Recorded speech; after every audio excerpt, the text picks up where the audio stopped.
अस्सलामुअलैकुम। Muzammil सोहवर्दी official YouTube channel के साथ मैं हूं आपकी मेज़बान किरा रियाज़ और हमारे साथ मौजूद है मुज़म्मिल सोहवर्दी। तो नाज़रीन, आज के ब्लॉग में हम बात करेंगे पंजाब में सैलाबी सूरत हाल तो सबके सामने आया है, लेकिन केपी की जो सूरत हाल है पीटीआई का उस पर क्या स्टांस है। फिर उसके बाद सानिया मरी में क्या फील्ड मार्शल मौजूद थे, इमरान नज़ीर ने क्या कहा, भारत ने सिंतास मुआहदे की खिलाफ वर्जी की, एड्स के केसेस, अडियाला जेल और फिर डैम क्यों नहीं बनाए गए, ये सब आज के ब्लॉग में हम डिस्कस करेंगे। तो सबसे पहले मुजम्मिल साहब, केपी की सूरत हाल सबके सामने है। पंजाब पर तो तनकीद की जाती है, केपी के बारे में जब अपने ऊपर बात आती है तो क्यों नहीं कुछ कहते।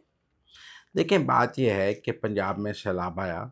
हम्म। सब लोग ये तनकीद कर रहे हैं कि पंजाब में शरीफ फैमिली की हुकूमत रही है इतना लंबा, इन्होंने सैलाब से निपटने के लिए कोई इंतज़ाम नहीं किया, कोई डैम नहीं बनाया, कुछ नहीं किया, देहात डूब गए हैं। रूडा पे तनकीद हो रही है कि आपने हाउसिंग सोसाइटियों की इजाज़त दे दी, और पंजाब पर तनकीद हो रही है, और इसमें पंजाब की हुकूमत को उसका जवाब देना चाहिए। हम्म। क्यों हाउसिंग सोसाइटियाँ उन्होंने दरिया के किनारे पर बनाई, दरिया के किनारे तजावज़ात ज़रूर क्यों हैं, शहरों में पानी के निकास का क्यों नहीं है। हम जब कराची डूबता है तो हम सब तनकीद करते हैं कि सिंध वहाँ दो पीपल्स पार्टी सिंध में 2008 से हुकूमत में है, तो कराची शहर में पानी के निकास का सिस्टम क्यों नहीं है।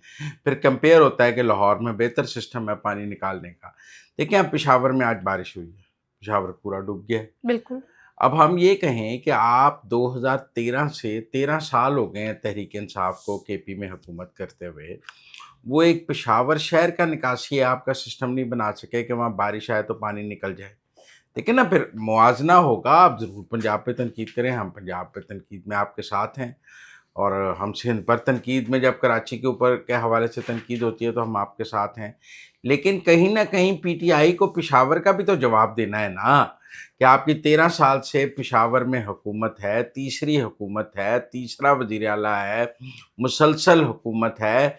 हमें बताएं कि आपने पेशावर को कौन से चार चांद लगा दिए हैं। हमें बताएं केपी को आपने कितना आला बना दिया है। केपी में वो 150 डैम कहाँ हैं जो इमरान खान ने बनाना था, वो सैलाब क्यों नहीं रोक सका। वो 150 डैम जो इमरान खान ने केपी में बनाना था, और केपी में अगर एक जो बिलियन ट्री इन्होंने शुरू किया था उसमें से केपी में को 50 लाख दरख्त लगने थे, तो आपकी अपनी हुकूमत थी, वो 50 लाख दरख्त हमें बताएं कहाँ हैं।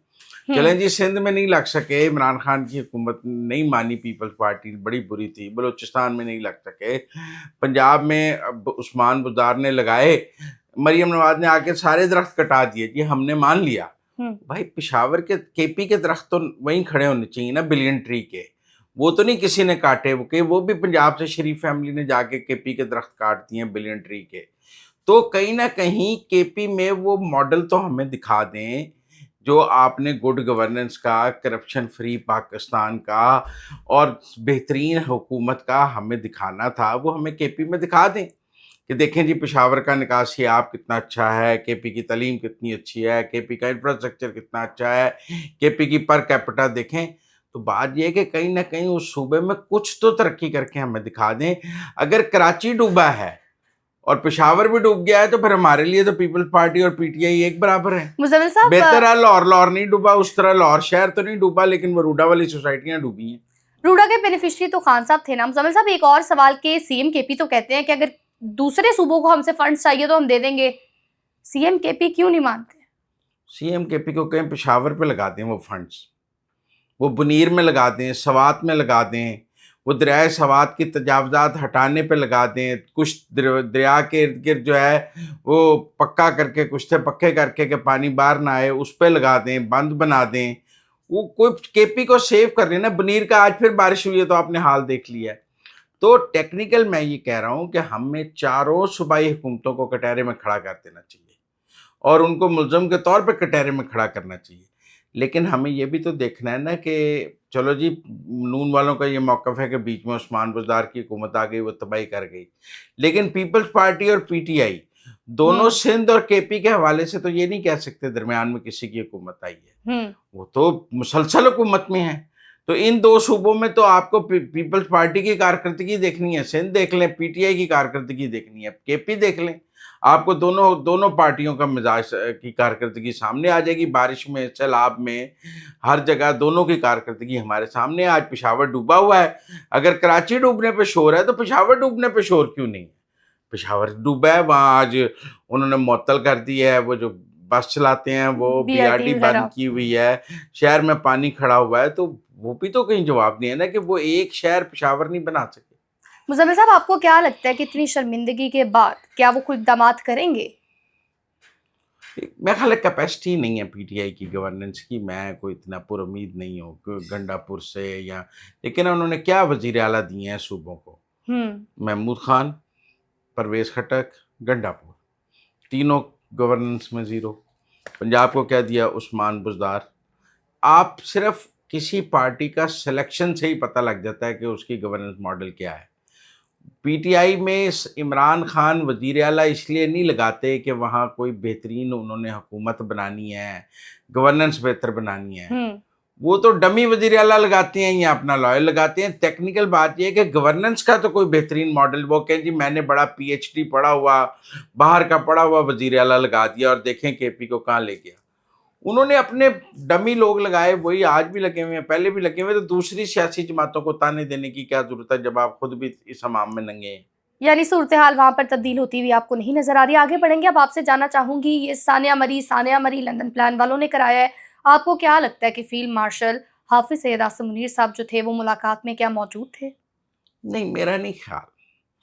लोग चीज़ों को पता नहीं कैसे असेस करते हैं। आपका ख्याल है, ये कह रहे हैं कि हाफ़िज़ आसिम मुनीर अपनी एक्सटेंशन के लिए नवाज़ शरीफ के पास मरी पहुँचे हुए थे और वहाँ नवाज़ शरीफ उनसे डील कर रहा था कि मैं एक्सटेंशन तब दूँगा जब इमरान खान की गर्दन काट के मुझे ला के दोगे। हुँ। ऐसे नहीं होता।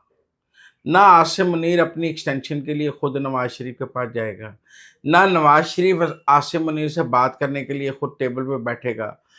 अगर कभी पॉलिटिक्स में बात होती भी है, हुँ। मैं ये नहीं कह रहा कि एस्टेब्लिशमेंट और सियासतदानों के दरमियान बात नहीं होती या आर्मी चीफ और पार्टी सरबराह, दरमियान में बफर जोन्स होते हैं, बीच में कुछ जर्नैल होता है, बीच में कोई ब्रिगेडियर होता है और दूसरी तरफ से पैगाम रसानी का काम किया जाता है, कोई जाता है पैगाम लाता है। इस तरह मुँह पे बैठ के बातें नहीं होती। ये पता नहीं कौन-सा मंज़रनामा, फ़िल्मी मंज़रनामा पेश करते हैं कि मरी में सब बैठे हुए थे, हाफ़िज़ आसिम मुनीर बैठे हुए थे। वो कह रहे थे मुझे एक्सटेंशन दे दें, नवाज़ शरीफ कह रहा था क्यों दे दें? वो कह रहे थे देखें बड़ी ज़रूरी है, आप मुझे एक्सटेंशन दे दें। ऐसा कैसे हो सकता है?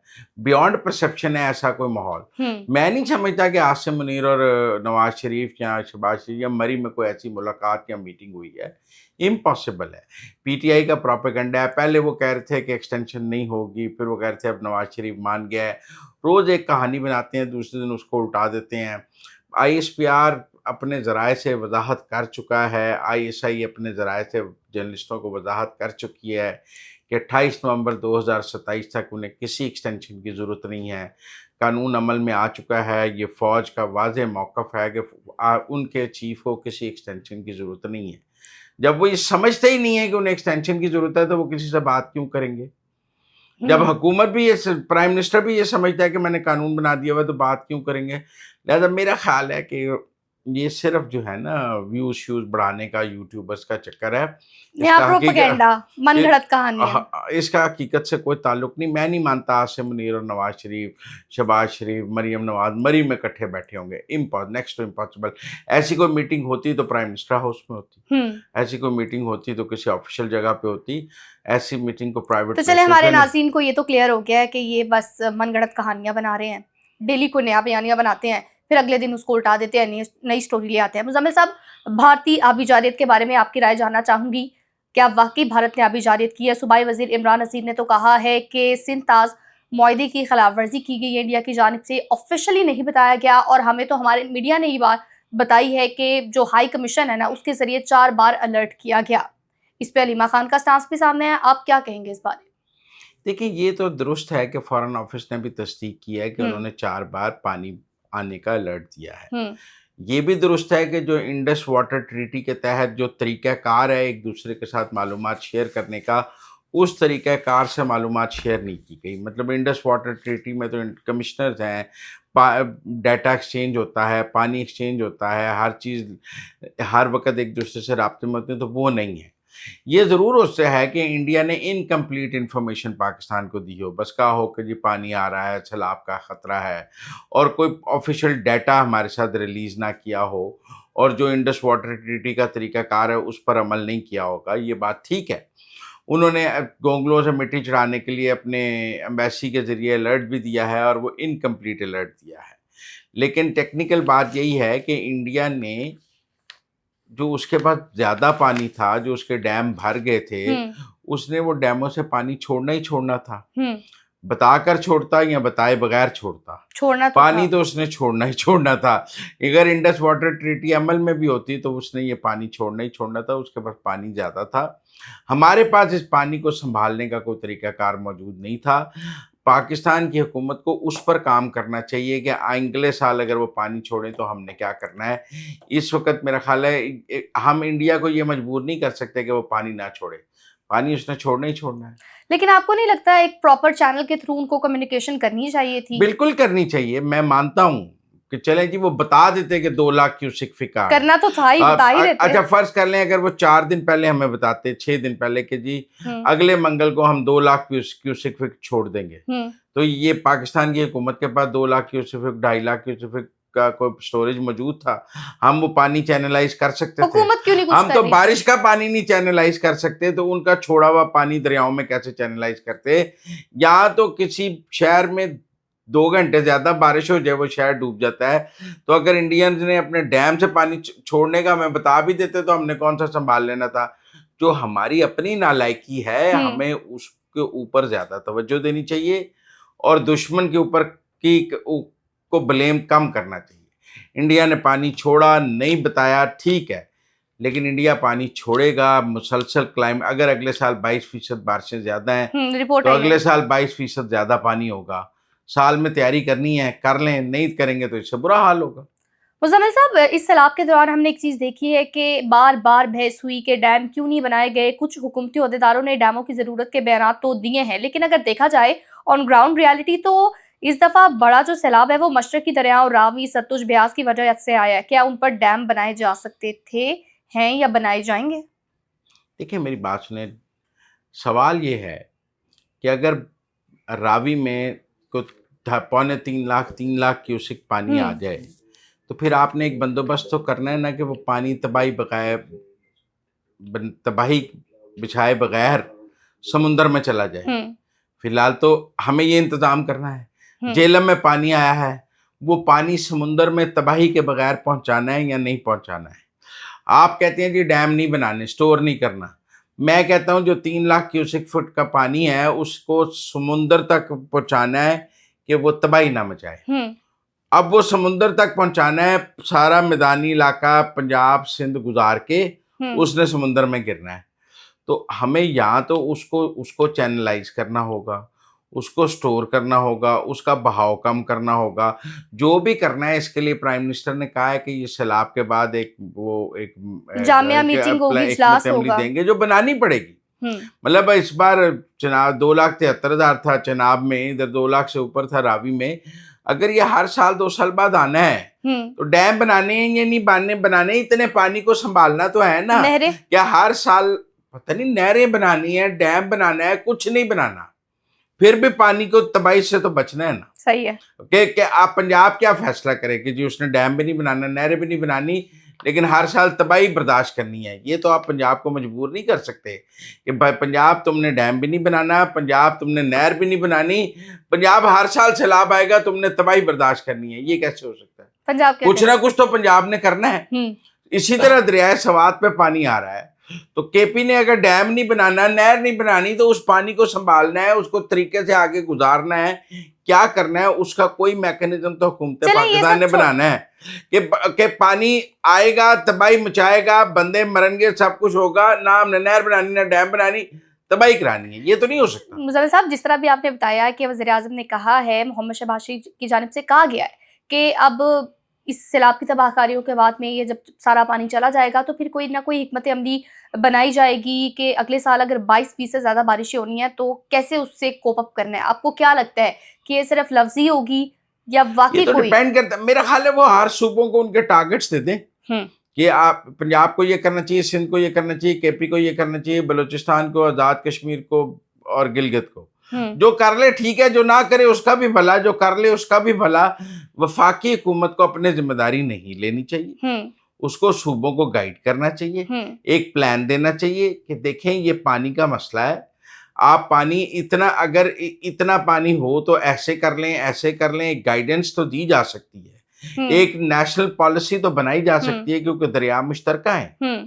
जो वही दरिया पंजाब से गुजर रहा है, वही सिंध से गुजर रहा है, वही केपी से गुजर रहे हैं, बलूचिस्तान से गुजर रहे हैं, आजाद कश्मीर से गुजर रहे हैं, आज जेलम में है तो मुजफ्फराबाद को खतरा है। तो मेरा मतलब है कि टेक्निकल बात यह है कि एक नेशनल पॉलिसी जरूर होनी चाहिए, पर अमल दरामद की जिम्मेदारी सूबों की होनी चाहिए। जो सूबा करना चाहता है कर ले, जो नहीं करना चाहता वो अपने लोग डबो दे। मुजम्मिल साहब, आज अलीमा खान के बेटे शारिस को दोबारा जुडिशल रिमांड पर जेल भिजवा दिया गया। हमने देखा कि अलीमा खान अपनी कमसन पोती को अदालत लेकर आई। क्या ये कोई मैसेज देना था? हमदर्दी लेने का तरीकाकार है, आप समझें। वो हमदर्दी हासिल करना चाहती हैं पोती। लेकिन ना बहुत सारे पाकिस्तान की हज़ारों जेलों में हज़ारों लोग ऐसे कैद होंगे जिनके कमसिन बच्चे होंगे, जिनके छोटे बच्चे होंगे। और ऐसी बात नहीं है, शायद छोटे बच्चे तो हसान न्याजी के भी हों और उनकी भी शादी हुई है। उनकी वालदा तो कभी अपने हसान न्याजी के छोटे बच्चे नहीं उठा के लाईं। लेकिन अलीमा खान के चूँकि पॉलिटिकल डिज़ायर्स हैं और वो समझती हैं कि इस तरह के पॉलिटिकल स्टंट्स जो हैं वो लीडर बनाते हैं, लिहाजा वो लेकर आई हैं। It's a political stunt. मैं इसको कोई ना अदालतों को ऐसी बातों से इम्प्रेस होना चाहिए और ना अदालतों को ऐसी बातों में खातर लाना चाहिए। ना मेरा ख्याल है इसके नतीजे में कोई रिलीफ हासिल हो सकता है। क्या इससे वो अपना कैरियर अपलिफ्ट कर सकती हैं इस तरह के स्टंट से? क्योंकि अवामी हिमायत देखें, मैं उस दिन इमरान खान का ट्वीट देख रहा था जिसमें उसने अलीमा खान के बच्चों की गिरफ्तारी की मजम्मत की, उसमें हसान न्याजी का जिक्र नहीं था। इसका मतलब है वो हसान न्याजी को अपना भांजा नहीं मानता या उसकी कैद को वो अहमियत हासिल नहीं है जो अलीमा के शोर तो इन दोनों की दफाई मचा है। हाँ, तो इसलिए मेरा ख्याल है कि वो अपना पॉलिटिकल कैरियर देखती हैं और अपने बच्चों की गिरफ्तारी के ज़रिए वो अपना पॉलिटिकल कैरियर मुस्तहकम कर रही हैं, शहीदों में नाम लिखा रही हैं, मज़लूमियत का कार्ड खेल रही हैं। और मेरी राय है कि एस्टेब्लिशमेंट इसमें उनकी मदद कर रही है और एस्टेब्लिशमेंट और उनके दरमियान ये बच्चों की गिरफ्तारी के हवाले से फिक्स मैच है, मैंने पहले भी कहा है। तो यानी ये अगर देखा जाए तो उनके लिए हर तरह से विन विन सिचुएशन है। हाँ, बाहर आ जाएंगे बच्चे उनके, ऐसी कोई बात नहीं। पर सजा भी हो जाए तो क्या फर्क पड़ता है, फिर बेल वो हो लीडर तो बन जाएंगी ना। वो देखो ना जी, उन पर सबसे बड़ा इल्ज़ाम ये आ रहा था कि उन्होंने एनआरओ हासिल किया है, उनके वो मिली हुई हैं एस्टेब्लिशमेंट के साथ, तो उन्होंने बच्चों की गिरफ्तारी देकर अपने ऊपर से वो दाग धोने की कोशिश की है। लेकिन मैं समझता हूँ ये काम भी उन्होंने एस्टेब्लिशमेंट के ताउन से किया। मुज़म्मिल साहब, एक खबर ये है कि पंजाब की जेलों में एड्स के कैदी जो हैं वो सबसे ज़्यादा हैं और उनमें ये शरह बहुत ज़्यादा पाई जाती है। और अडियाला जेल की बात करें तो उसमें भी होशरुबा इंकशाफात हुए हैं एड्स से मुतालिक, और ये कहा जा रहा है कि इतनी कैपेसिटी वहाँ पर नहीं है कैदियों को जितना रखा गया है वहाँ पर। ये तो पंजाब की हर जेल में कैपेसिटी से ज़्यादा कैदी मौजूद हैं, सिर्फ अडियाला की बात नहीं है। और अडियाला में आप कह रहे हैं 148 कैदी जो हैं एड्स के हैं, पूरे पंजाब की जेलों में एड्स के कैदी मौजूद होंगे। अब क्या एड्स के कैदियों के लिए अलग जेल बना दी जाए? मेरे ख्याल में ये कोई बुरा आइडिया नहीं है कि अगर आप एड्स के कैदियों को के लिए अलग जेल बना दें और उन्हें आम कैदियों से दूर रखें और ताकि मज़ीद ये बीमारी ना फैल सके। लेकिन इस पर एक पॉलिसी बननी चाहिए और ये ख़तरनाक बात है, जेलों में एड्स के कैदी आम कैदियों के साथ चीज़ें शेयर करें, कोई ब्लेड शेयर हो जाए, कोई चीज़ शेयर हो जाए। तो मेरे ख्याल में इनके लिए एक अलग सेपरेट जेल भी बनाई जाए तो कोई ऐसी बात नहीं है, मैं इसको सपोर्ट करूँगा। तो नाज़रीन, अब तक के लिए इतना ही। आप देखते रहिए Muzammil Suhrawardy official YouTube channel, और हाँ, चैनल को लाइक शेयर सब्सक्राइब ज़रूर कीजिएगा। अपने कीमती फीडबैक से भी आगाह कीजिएगा।